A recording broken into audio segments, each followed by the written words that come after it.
శ్రీ సత్యసాయి జిల్లా హిందూపురంలో టీడీపీ నేత వేధింపులు, ఓ బాధితురాలి ఆవేదన. అందరికీ నమస్కారం. నేను శానిటేషన్ వర్కర్ హిందూపురంలో హాస్పిటల్లో పనిచేస్తున్నాను. ఇలా చింటూ అనే వ్యక్తి నన్ను చాలా ఇబ్బంది పెడుతున్నారు.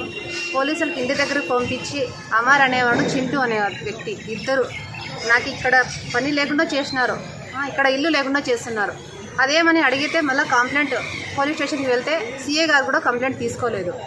అందువల్ల నాకు చాలా ఇదిగా ఉంది. నాకు న్యాయం చేయండి సార్, కొంచెం అర్థం చేసుకోండి. బాలకృష్ణ గారికి నేను చెప్తున్నాను. నా బాధ ఎవరు చెప్పుకోవాలి, మాకు ఎవరు లేరు అండగా. నాకు చాలా హింసిస్తున్నారు సార్. నాకు ప్రాణహాని కూడా ఉంది. అందుకే సీఏ గారికి చెప్తే సీఏ గారు తీసుకోలేదు. అందుకే డిఎస్పీ మేడంకి నేను చెప్తున్నాను, మేడం మీరే నాకు అండగా ఉండాలని కోరుకుంటున్నాను. నాకు ఎవరు లేరు మేడం. నా కొడుకు, మా అమ్మ కూడా వికలాంగురాలు. నన్ను చాలా హింసిస్తున్నారు హాస్పిటల్లో. పని ఇవ్వకపోతే వాళ్ళ దగ్గర పడుకోవాలంటున్నారు మేడం.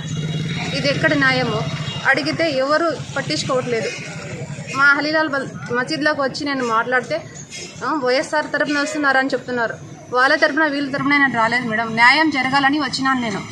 ఆయన న్యాయం చేయట్లేదు ఇక్కడ. మీరే నాకు న్యాయం చేయాలని కోరుకుంటున్నాను బాలకృష్ణ గారు. మీ ఇంట్లో ఒక ఆడబిడ్డ ఇలా జరిగితే మీరు ఊరికే ఉంటారా? నా బాధ చాలా ఇదిగా ఉంది. నాకు ఈ తిండి కూడా లేకుండా చేస్తున్నారు వాళ్ళు. మీరే నాకు న్యాయం చేయాలి ఎలాగైనా కానీ. ఇదే నా మన్నవి.